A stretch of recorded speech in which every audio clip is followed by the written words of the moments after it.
Konnichiwa, Gunso desu. Beat breakdown yokoso. Kyou wa Kaijin no kyoku o misishimasu. I definitely use Google Translate for that, so if any of my viewers actually speak Japanese, I'm terribly sorry. I definitely butchered it, but you know, I made an Asian trap beat, so I can go with it. Anyways, today I'm gonna break down my song called Kaijin, which I released today. Not gonna lie, it's the first track that I've made that I've actually ended up releasing on SoundCloud in the first 3 months. So, you're not gonna lie, I do need some traffic.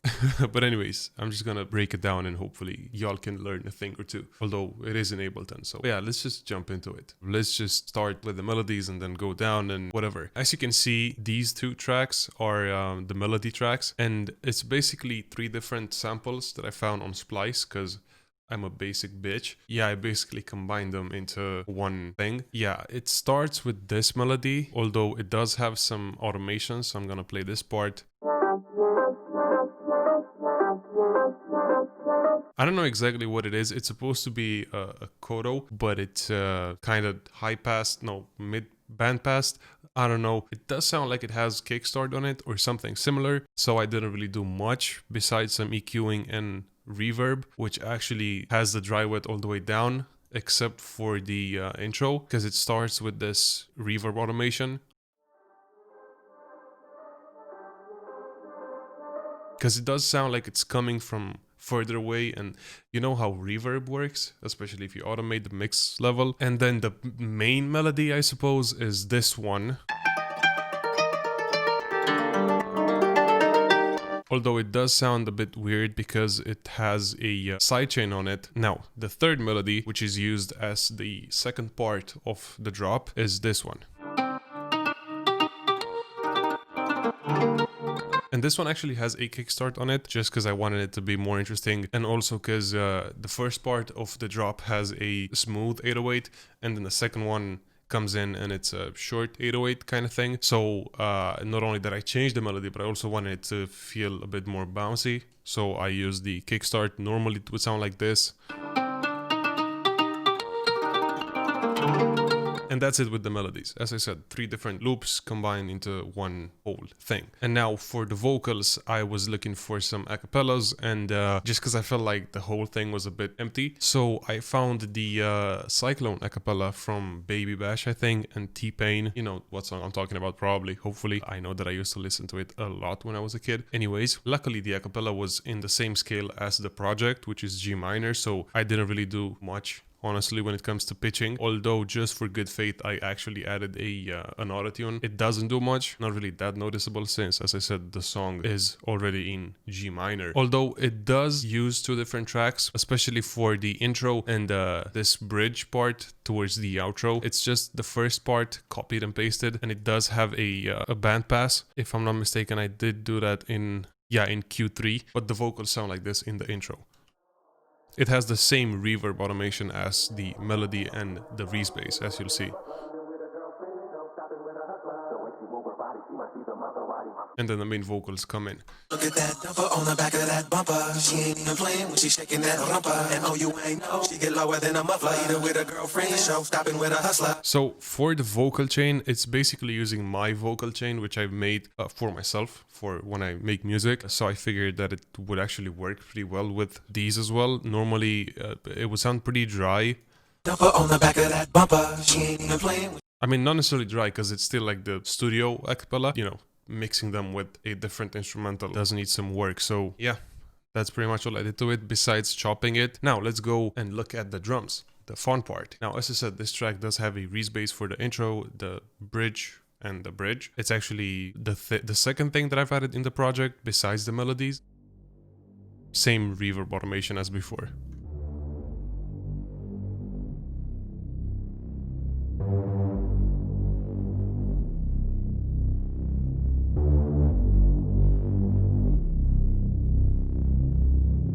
And as you noticed, it does have a low cut that's automated, just so it kind of transitions better from the intro to the 808, basically. From bass to bass, it makes the second bass less powerful, so by removing the bass from the first bass, the second bass has more bass, making it more powerful.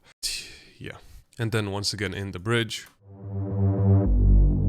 I did this so it kind of eases you into the bridge coming from the second 808, and it does have a volume automation. Oh yeah, a volume automation and also a reverb automation coming from 100 to 0. Now the kicks, I actually decided to use the go-to kick, which is the classic, although I did pitch it down by 3 semitones, and I just lowered it by like 1.5 decibels, and that's it. Now for the 808s, the actual fun part. So as I said, this track has 3 different 808s. It has the main, I keep wanting to say linear because it's kind of like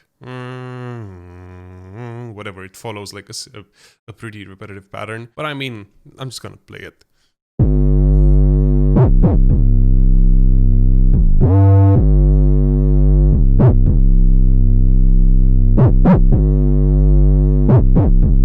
You know, it goes, I think it starts on the G note, and then it goes to C, G, C, whatever, and then some automations on the pitch, just so I can actually do the slides, because, you know, you do need slides in Asian trap. This is why it's a lot easier to produce Asian trap on FL, because it's so much easier to do 808 slides in the piano roll compared to here. I'm basically just torturing myself by producing anything with 808 slides in Ableton. And this is what I mean by easier, because you actually have to do the math. So if I know that the root note is C, how many fucking steps are there until like G, but like 2 octaves higher? So I know there's 12 steps on a scale, but then I have to... And then of course I duplicated the pattern and the actual 808 to add these classic pluckies with slides and shit. I actually upped the 808 1 octave, although these are way more subtle than usual. And if I double it with the second one, it does add some harmonies.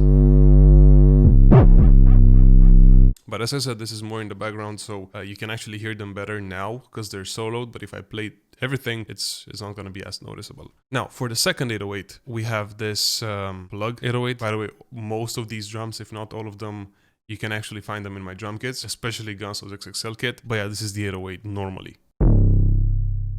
So I kind of took the same pattern and slightly modified it ever so slightly because I wanted to have more variation in the second verse / drop. But it does start with the same 808 but reversed, kind of to ease yourself into it. It sounds like it has a kickstart, but you'll see why, because it does have a kickstart, but it's on the master. Once again, you'll see why in a second. So it comes in like this.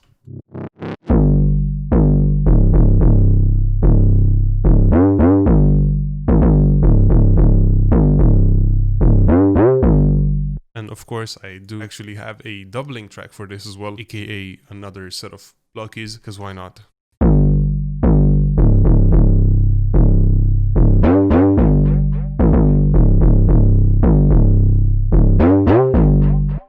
And these are a bit more noticeable compared to the first ones, but then again, I mostly got lazy, so I didn't level everything properly. So yeah, that explains a lot. And now the third 808, which is the most active of all of them. I didn't know what to do exactly for the second verse, so I decided to just add one more 808 and do things with it. I need to sneeze.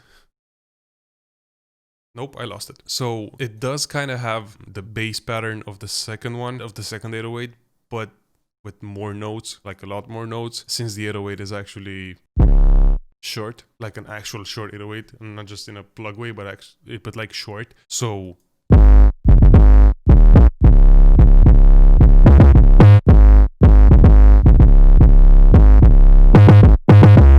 and this one doesn't actually have pluckies, and not because I forgot to add them, because I kind of did, but I didn't have slides. Like I didn't add slides to this 808 at all, mostly because I also forgot to add them. But in hindsight, I kind of feel like it's a good thing that I didn't add slides, because the 808 is so short in the first place that sliding it would make it like 1 nanosecond long. So and then from this 808 it goes back to the second one, because I kind of still wanted to have a structure to the verse. Like I didn't want to go fully different. Now for the snares, I actually have 3 snares, well 2 snares and 1 clap stacked, and then a 4th snare for the pillar sounds, and then the 5th snare for actually the 4th snare pillar sounds.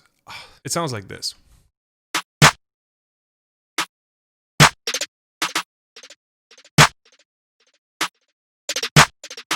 Yeah, not really complicated, to be honest. Then I specifically looked for word drums, and I found these. I initially wanted to have these in the intro, but I felt like they were a bit too fast and too rhythmic for war drums, and I decided to use them as percussion. Because they're not like war drums, they're war sticks, now that I actually look at the name of the file, and then I stack them with this hi-hat loop that I also found on Splice.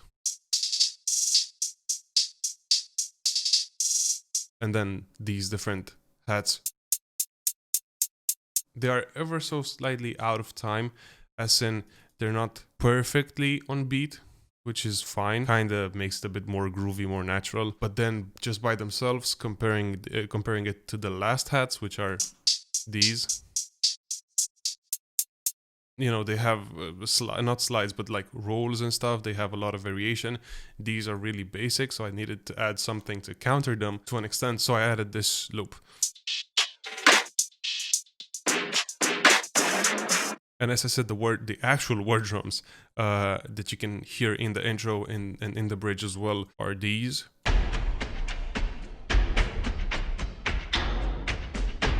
And these actually sound like war drums. Then a drum fill,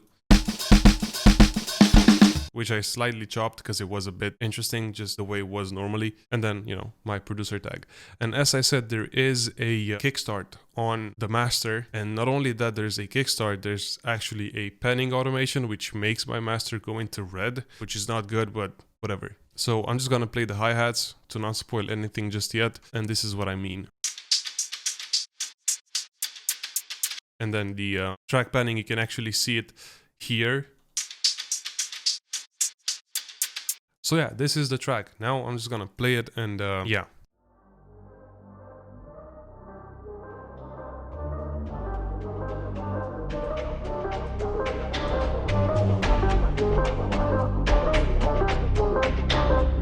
Gunsoww got a crazy deck.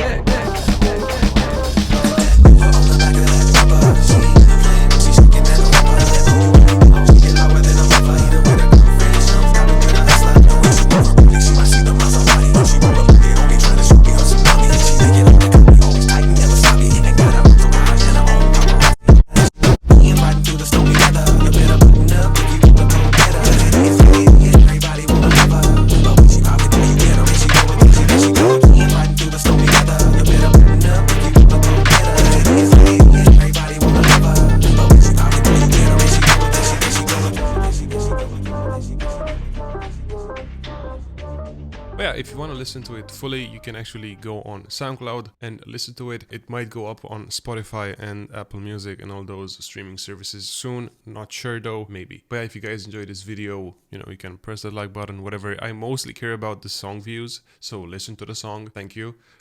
But yeah, once again, most of the sounds used in this song are from my drum kit, which is Gunsow's XXL kit.